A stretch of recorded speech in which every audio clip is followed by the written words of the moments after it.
kita butuh kesadaran kolektif juga, tidak hanya dari pemerintah. Mengandalkan pembangunan dari pemerintah pasti tidak cukup.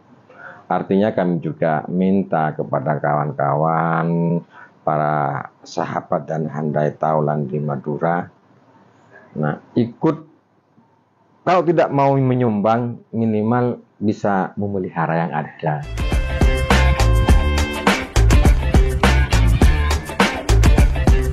Halo Empower, selamat datang di podcast Suara Rakyat sama Vanher kali ini. Dan Vanher pengen ngajakin kamu ngomong soal listrik. Loh, kok listrik? Iya, karena ternyata kalau kita bicara Jawa Timur aja, itu nggak semua daerah sudah teraliri listrik. Misalnya di mana? Di Madura. Nah, makanya karena kita ngomongin soal Madura, tak datengin langsung nih yang paham soal Madura, yang ngerti banget soal kondisi di Madura itu seperti apa. Saya sudah sama Mas Abe atau Mas Abdari Alzael nih ya. Siap. Anggota Komisi D DPRD Jawa Timur. Jawa Timur. Pas juga nih ngurusinnya infrastruktur. Listrik ini kan part of infrastruktur Mas Abe. Saya sempat dengar cerita dari Mas Abe sih, dengar ceritanya, dan saya cukup kaget gitu kan. Di Madura itu masih banyak daerah-daerah yang listriknya itu masih belum stabil. Nggak kayak kita di tempat-tempat lain di Jawa Timur gitu kan. Kok bisa Mas? Seberapa parah sih sebenarnya? Sebetulnya kalau soal pasokan listrik di Madura itu, seandainya tersambung menjadi satu daratan, bukan kepulauan, itu mungkin tidak begitu rumit. Cuma kan realnya di lapangan, ya seperti lagu Berjajar Pulau-Pulau tadi itu gitu ya. Itu satu. Maka kemudian teknologinya dari PLN ini belum sampai, belum setara dengan yang ada di daratan. Kalau Surabaya nggak usah dibahas lah ya, karena sudah. Iya jelas. Di demo PLN ya kalau di sini, biar istilahnya kan biar cepat lah ya, nyala mati nyala. Oh, di demo PLN kalau di sini kayak gitu. Nah, jadi kalau misalkan bicara di Madura, terutama kepulauan dan terutama di daratan yang kawasannya terpelosok gitu ya. Saya mau bicara dari yang pelosok dulu, di daratan Sumeneb, tetapi di yang paling pelosok. Oke. Nah, itu kan ngalinya pakai kabel kecil. Oh, nggak pakai kabel power yang gede gitu? Nggak nyampe. Kenapa nggak nyampe, Mas? Aksesnya belum ada.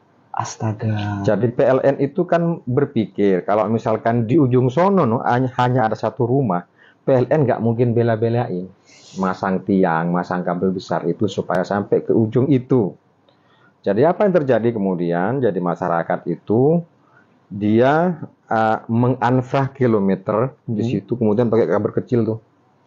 Astaga, tuh ribet loh itu, Mas. Ribet, karena memang aksesnya jauh, jalannya juga nggak ada. Kalaupun ada ya seperti naik turun, seperti kita main film perang gitu kan, ada pohon kita. Ya itu di daratan, di kepulauan juga begitu.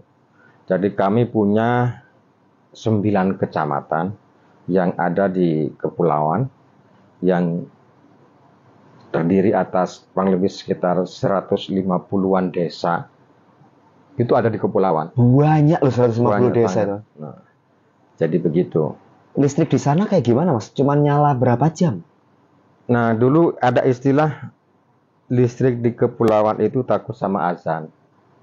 Soalnya azan mati. Nah, kalau mau azan maghrib nyala, setelah azan subuh mati gitu ya. Oh alah, astaga, saya kira setelah azan maghrib dia malah mati. Enggak ya, malah nyala ya. Iya. Dan kalau mereka yang punya gadget atau laptop, sangat membahayakan. Iya. Voltasenya pasti nggak stabil. Nggak stabil karena pakai diesel. Nah, belum lagi hambatan-hambatan lain. Diesel itu kan pakai bahan bakar kan. Iya. Kalau bahan bakarnya habis, nyarinya juga susah, dan seterusnya lah. Dampaknya tuh banyak.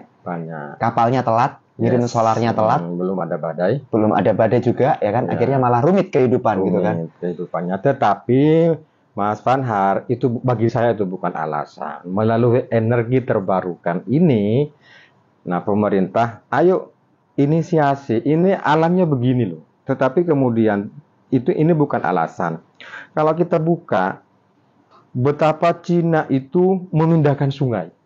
Oh iya, Kapan dari lihat aku di Yes. videonya. Benar. Nah, Cina itu sungainya ada di sekian ratus kilometer, sementara di sini butuh dialirkan tuh. Diputar. Yes, diputar. Jalurnya Kemudian dibuat, betul.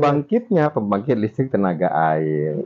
Nah, ada sekian ribu megawatt yang berhasil karena ada teknologi itu, teknologi terbarukan. Nah, di Madura itu yang sebagian besarnya adalah kepulauan, otomatis angin di situ. Jelas turah-turah, lebih-lebih angin itu kan Yes. Mas. Iya kan? Angin itu luar biasa. Nah, kiblatnya kita juga. Kalau kita pergi ke mantan penjajah kita ke Belanda, mantan penjajah. Nggak salah sih. Benar. itu kan listriknya pakai kincir tuh, Iya, pakai kincir. benar. Nah, bisa kan sebetulnya kalau mau, kalau ada inisiasi, jangan menunggu. Bagi saya, pemerintah mengatakan ini tidak ada anggaran, nggak mungkin. Berarti selama ini belum pernah, kajian pun belum pernah, Mas? Jadi dikaji pernah, tetapi ya namanya negara, kayak orang nagih hutang itu ya. Jadi kalau didatangi Senin, janjinya Kemis ya gitu ya. Kemis datang. Senin ya, nah, gitulah. Iya. Jadi menurut saya, jadi kalau kita coba breakdown, energi terbarukan itu apa sih? Itu kan energi yang memanfaatkan potensi-potensi yang ada di situ. Ya. Kalau adanya angin, yuk ayo kita pakai angin. Kalau adanya kemudian air, ayo kita pakai air. Kalau kita misalkan ada bioenergi, kita pakai bioenergi. Yang cocok yang mana, yang sesuai yang mana? Yes. Dicari harusnya. Nah, saya contohkan tadi, misalkan di Sepudi yang populasi sapinya jauh melampaui penduduknya, Ya. kan bisa dimunculkan nih. Jadi limbah-limbah yang dikeluarkan oleh sapi-sapi ini disatukan, Jadi gas alam. jadi biogas. Bener. Jadi sebenarnya kita sama-sama tahu lah memang kalau bicara kepulauan atau tempat yang jauh tadi ada tantangan geografis di situ. Ada tantangan. Ada tantangan logistik juga di situ. Yes. Tapi solusinya itu pasti ada. Pasti ada. Tidak mungkin sesuatu itu, masalah itu pasti berdekatan. Jadi kalau misalkan kita di sekitar kita ada nyamuk, kan ada obat nyamuknya kan gitu lah. Pasti kayak gitu kan. Nggak ada masalahnya, nggak ada jawabannya. Betul. Jadi selalu beriringan. Tergantung kemudian mau apa tidak. Anggarannya nggak cukup beneran mungkin, Mas. Ya, saya sejak kecil selalu itu alasannya ya. Apakah setelah saya berusia 50 tahun ini, alasannya masih itu. Jadi Kan berarti ada yang tidak berkembang di sini. nah itu dia. Ya. Kok alasannya masih sama? Masa ya nggak dicari jawabannya? Ya. Tapi secara kekuatan fiskal deh, Mas. Kalau kabupaten jelas nggak mampu. Gak mampu. Nggak mampu. Gak mampu. Provinsi turun tangan bantu mampu nggak itu Yes. hitungannya? Jadi menurut saya ada patungan gitu ya. Di Sumeneb dengan APBD 3 triliun, kemudian 65% dari 3 triliun itu digunakan untuk belanja pegawai, tinggal 35% belum, nggak mampu lah. Maka harus naik nih ke provinsi. Ayo berhitung bersama-sama. Kemudian nggak mampu lagi, nah kita kemudian berbagi. Misalkan 40%-nya dari pusat, kemudian 30%-nya dari provinsi, lalu sisanya dari kabupaten. Urunan semua. Yes. Jadi satu Untuk gitu kan. kepentingan yang sama, supaya masyarakat Madura merasa diperhatikan. Nah, itu loh. Ternyata kondisinya dibilang tragis ya tragis, Mas ya. Emang Ada daerah yang belum teraliri listrik. Ada pun ya listriknya jam-jaman, nggak bisa 24 jam bisa penuh. 24 jam. Takut sama azan tadi kalau katanya Mas Abe ya kan. Iya. Wah, ini jadi miris loh, Mas. Dan kalau dibilang alasannya sama terus pula, nggak ada anggaran. Iya. Padahal biologik sudah bisa dicari lah solusinya. Jadi semakin banyak pertanyaan Vaner soal listrik di Madura nih, Mas. Karena itu penting. Pasti akan ada dampak psikologis untuk anak-anak yang tumbuh besar tanpa aliran listrik yang stabil. Iya. Iya kan, Mas? Iya. Semuanya kan serba listrik. Nah, itu dia. Makanya kamu jangan kemana-mana ya, Power. Tetap di podcast Suara Rakyat.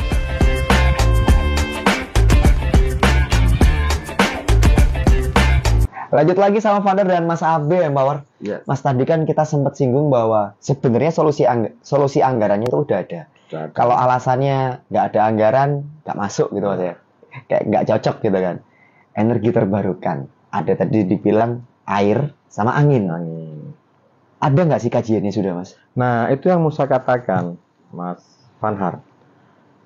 Eh, Republik ini tidak terbiasa Aha. bergerak dari data dulu. Loh, lah terus? Nah, jadi bikin kebijakan dulu, baru datanya nyusul. Itu yang terjadi. Astaga. Yang terjadi.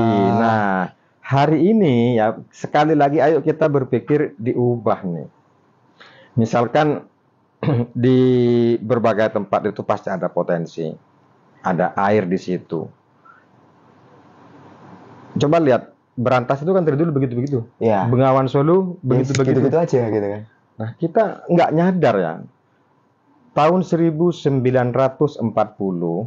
ada seorang seniman namanya Gesang. Oke. Lalu membuat lagu Bengawan Solo. Iya. Oke. Dia katakan kalau musim kemarau airnya tidak seberapa. Tapi kalau musim hujan banjirnya kemana-mana. Nah, betul. Nah, saya mau katakan tadi katanya dengan Mas Fanhar tadi. Nah, sungai ini besar loh. Dan tidak harus memindahkan sungai seperti di Cina tadi. Punya gitu kan. Ya. Betul. Nah, Boya, air ini mau diapakan ini? Jadi Bengawan Solo ini itu 30%-nya ada di Jawa Tengah, 70%-nya di Jawa Timur. Nah, potensi sebenarnya kan. ada potensi, tinggal kita mau garap seperti apa. Itu dalam konteks air. Ayo dipetani, risetnya mana ini? Itu yang belum pernah dilakukan. Belum. Sama lah di pusat juga begitu. Tiba-tiba bikin program ini, risetnya mana ini? Aduh, Jadi padahal... gitu. Nah, kemudian yang lain lagi, misalkan di kepulauan-kepulauan yang ada di Madura, yang ada di Sumeneb, anginnya itu Tuhan memberikan gratis. Banyak pula. Banyak. Leweng laut ya kan? Banyak. Iya kan? Nah, kenapa angin ini tidak kita manfaatkan sebagai energi terbarukan? Menurut saya pasti bisa. Dari 280 juta penduduk Indonesia, saya meyakini 1 atau 2 orang yang bisa memecahkan ini. Ada pasti. ada. Iya. Nah, pasti ada. Nggak mungkin nggak ada. Lalu kemudian kita juga banyak gunung di mana-mana ini, yang di situ juga ada air terjun. Saya kira pasti bisa. Bisa kan jadi kayak hidro energi kan jatuhnya. Ini pernah dibahas nggak Mas ketika diskusi sama teman-teman Dinas ESDM Jawa Timur? Bukan tidak dibahas. Mereka itu tidak sampai pada fatsun ini. Gitu. Loh, lah kan ESDM loh Mas, energi sumber daya loh.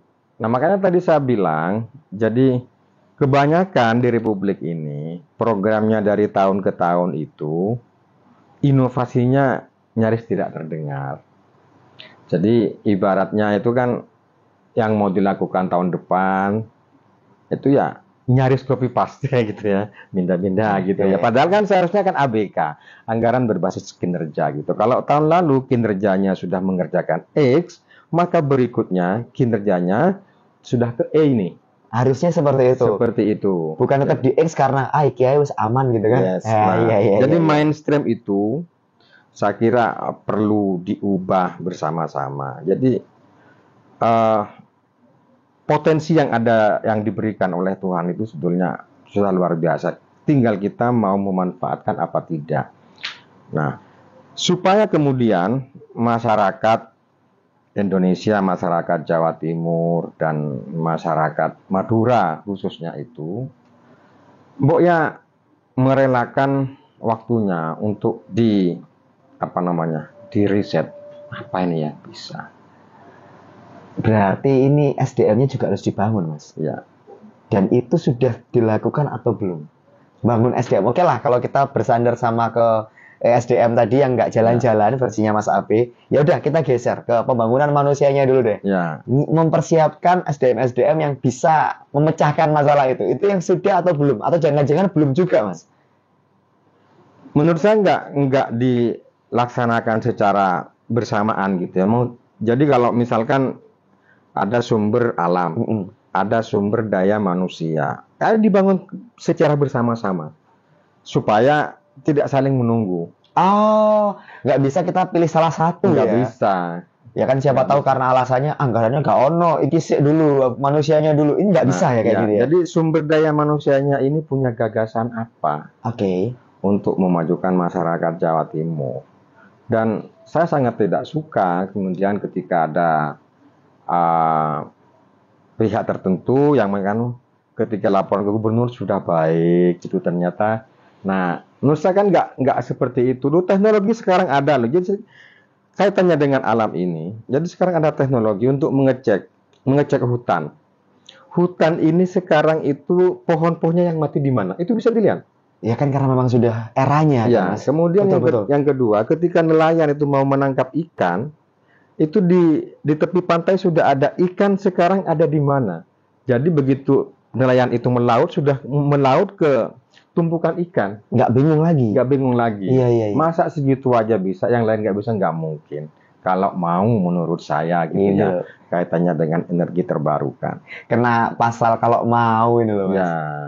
Minta tolong swasta nggak bisa, Mas, lewat CSR. Kan banyak tuh perusahaan-perusahaan tambang itu ya, sumber daya alam maksudnya. Nah, itu yang saya heran. Kenapa kalau misalkan usaha tertentu di Republik ini ditangani swasta kok bisa ya? Nah, itu makanya. Jadi, kenapa kalau ditangani plat merah tidak sepenuhnya bisa? Nah, ya itu pertanyaan yang kita sama-sama bingung mau jawab gimana ini, Mas. Saya menduga kalau misalkan orang Madura bilang there are something wrong gitu ya. Asik. Ada sesuatu yang salah di situ yang iya. perlu kita benahi bersama-sama. Mas Van Harsa tetap memiliki keyakinan kalau semua bergerak betul-betul ingin memajukan masyarakat Jawa Timur. Dari segi potensinya ini bisa kok. Berapa lama kira-kira? Ini kalau kita berandai-andai nih ya, Mas Abe ya. Oke, semua sektor jalan seperti seharusnya. Berapa lama Madura secara total nggak ada lagi yang listriknya biarpet, nggak ada lagi yang listriknya nyala mati nggak jelas? Dalam berapa tahun, Mas Abe? Kalau hitungan saya itu 5 sampai maksimal 10 tahun. Maksimal 10 tahun Maksimal 10 tahun. Jadi kenapa 10 tahun? Saya mencoba membuat satu perbandingan. Nah, dulu gagasan tentang Suramadu itu kan muncul di tahun 90-an. 10 atau 20 tahun berikutnya kan sudah jadi itu barang. Betul. Ini juga seperti itu, apalagi masyarakatnya sudah masyarakat terdidik. Menurut saya tidak begitu rumit. Bisa kok, bisa. Potensinya ada. Dan yang kita punya banyak nih sumber-sumber, ya di Jawa terutama gitu ya, di Jawa. Tetapi kan sekali lagi kadang-kadang kita itu ada yang ganggu. Siapa Mas yang ganggu, Mas? Nah, adalah gitu ya. Jadi ketika gangguan-gangguan ini loh, ini kan ruangnya buat pemerintah sebenarnya. Nggak bisa masyarakat yang turun tangan. Salah loh Mas kalau Pak masyarakat yang turun. Betul. Jadi yang punya kewenangan eksekusi itu kan pemerintah. Jadi soal energi terbarukan ini saya jadi teringat sekitar tahun 65 ya. Ada salah satu rektor terkemuka di Mesir namanya Mahmud Saltut dulu. Mahmud Saltut ini datang ke Soekarno di Istana Bogor. Apa yang dia bilang? Pak Karno, ternyata negaramu ini potongan dari surga. Begitu sejuknya saat itu, tahun 65. Saya nggak tahu kalau Mahmud Saltut ini masih hidup ya. Dan Pak Karno masih hidup dan datang sekarang. Apakah sama? Nah, mungkin akan mengatakan, Mr. Soekarno, negaramu itu seperti potongan neraka. Nah, kan kita nggak tahu itu. Jadi, mengerikan menurut saya, yang Mas Van Har tadi sampaikan. Saya pernah jalan-jalan nih Mas, dari Kepri ke Singapura, pakai bis air. Terus target saya bilang, Mas Abe, dulu di sini banyak pulau. Oke, sekarang pulaunya kemana? Saya tanya. Diangkut. Kemana? Ke Singapura. Buat reklamasi berarti ya? Reklamasinya Singapura. Astaga. Kerugiannya dua hal. Jadi kalau misalkan kita berbicara di hukum arbitrasi nasional, luas Singapura bertambah, satu, kemudian lautannya bertambah. Karena menghitung mil, itu kan dari bibir pantai. Nah, itu dia. Nah, mestinya, sekali lagi, apa yang kita punya itu, ayo kita pelihara dengan baik. Dimanfaatkan dengan baik, dan seterusnya. Kerugiannya itu banyak. Banyak banget. Itu dia. Modalnya sudah ada, yang Mas Abi bilang. Modalnya sudah ada dan yang garap sudah ada. Tinggal willnya ini loh. Gotik supaya mereka mau gerak ini loh. Itu yang bakal jadi fokus di segmen selanjutnya ya, Mawar. Jangan kemana-mana. Padahal masih punya banyak pertanyaan buat Mas Abe. Tetap di podcast Suara Rakyat.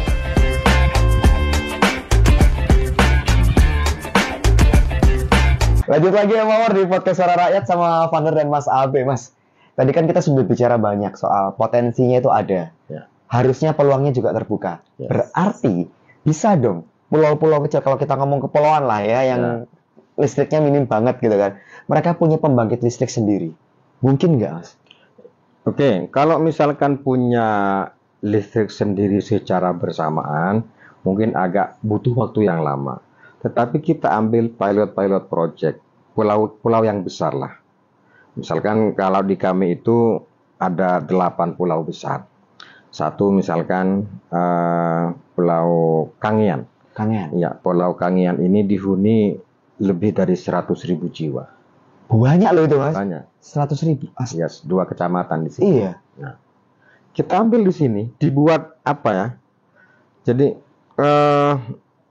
kalau kita buka di negara-negara lain, bahkan ya Singapura lah contohnya gitu ya, bisa gitu loh. Jadi kita ambil pilot project dulu lah, karena misalkan terlalu banyaknya pulau yang tidak memungkinkan itu dibangun kelistrikan secara bersamaan, kita ambil pulau-pulau yang besar.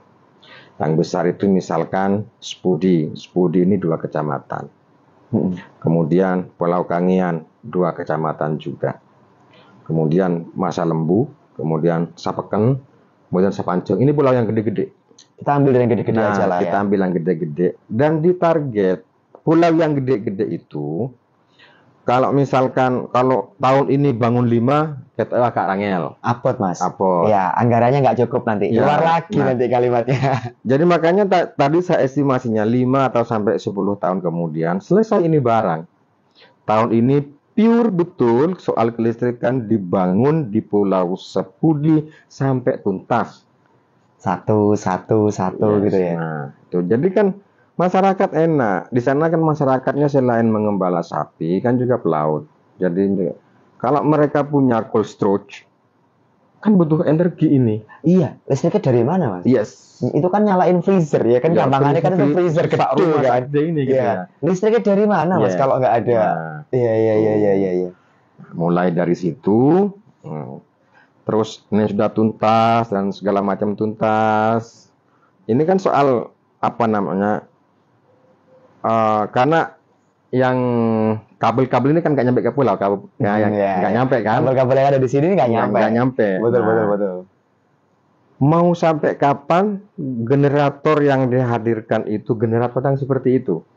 Harus ada yang beda dong ya. Ya masa kita kalah sama satu hotel gitu yang punya generator sendiri misalkan gitu kan. Iya. Mall misalkan. Iya, kan? Iya. Pemilik hotel itu kan mungkin saja perorangan dan kuat beli itu. Kita ini negara loh. Masa gitu. nggak kuat? Masa nggak kuat? Banyak mungkin Mas yang diurusin. Kan alasannya biasanya gitu.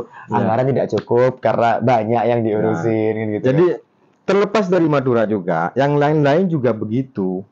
Nah, jadi selesaikan satu dulu sampai tuntas. Berikutnya seperti itu selesai. Karena sekarang ini, nah kaitannya dengan sila kelima dari Pancasila ya, keadilan sosial bagi seluruh rakyat Indonesia gitu ya. Sila Ingat paling ya berat pemirsa Madura juga Indonesia. Gitu. Itu Nah, ya. itu dia. Jadi perlahan-lahan tapi pasti ada itikad baik dari siapapun, dari pemerintah dan seterusnya itu.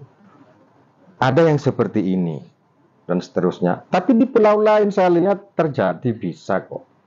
Misalkan kita lompat dari Jawa Timur ya ke Karimun Jawa di Jepara. Oh ya. Listriknya aman. Gili di Lombok itu juga Gili aman. Trawangan Iya. aman. Kemudian lompat lagi ke sana. Yes. Apa itu? Kepulauan Seribu. Yes. Mas nggak pingin minta teman-teman dinas SDM, ayo kamu bikin roadmap kayak gitu. Nggak pingin gitu Mas, ketika hearing sama mereka gitu. Ya, kenapa Jawa Timur nggak bisa ya? Lah ya itu. Nah, Kan akan jadi lebih oke kalau ketika hearing rapat dengan pendapat sama teman-teman dinas SDM, ayo mana roadmapnya mana gitu. ya. Ini kita ngomongin soal Jawa, belum lagi kita pindah ke Thailand, misalnya ada Pulau Mindanao di situ, aman. Nah, kok nggak bisa yang di sini Mas? Nah, jadi kembali lagi ini kabel yang ketelisut di mana ini ya? Belum ketemu Mas ya, Belum ketersutnya di mana? ketemu. Memang kalau hearing dengan teman-teman OPD di Pemprov ya, nggak mungkin Ya. tidak hanya satu dinas tapi ada multi sektor OPD. Jawabannya apa Mas ketika ditanya hal itu Mas? Ya, sejauh ini normatif.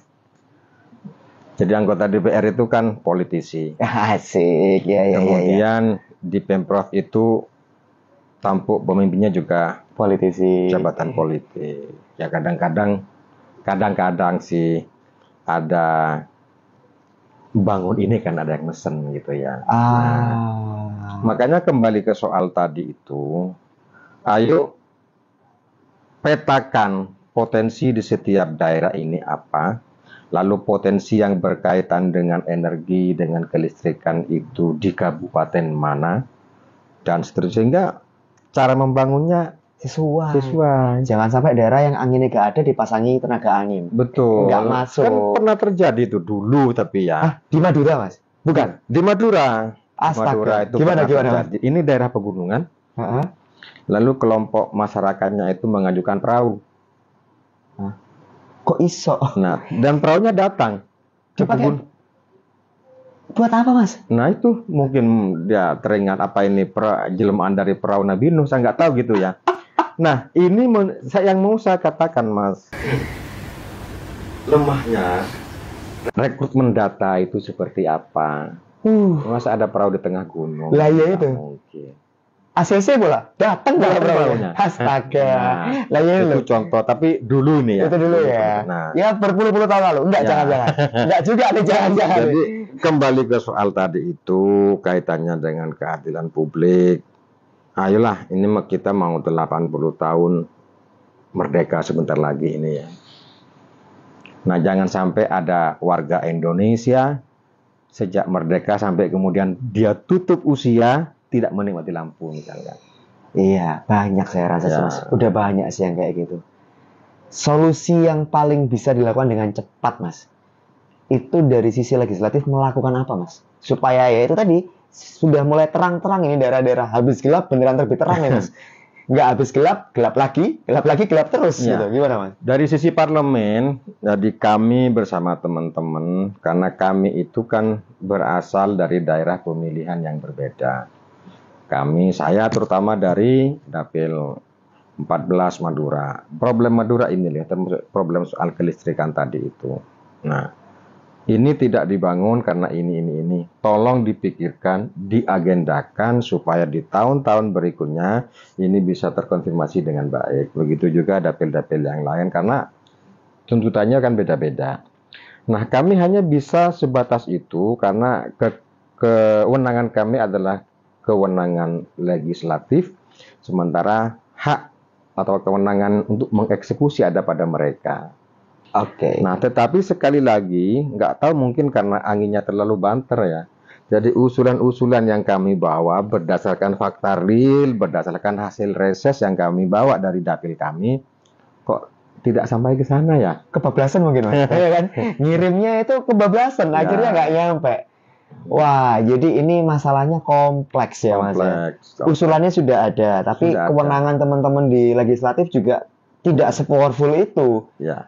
Ada barrier-barrier yang tadi anginnya gebes ya, anginnya banter gitu Mas ya.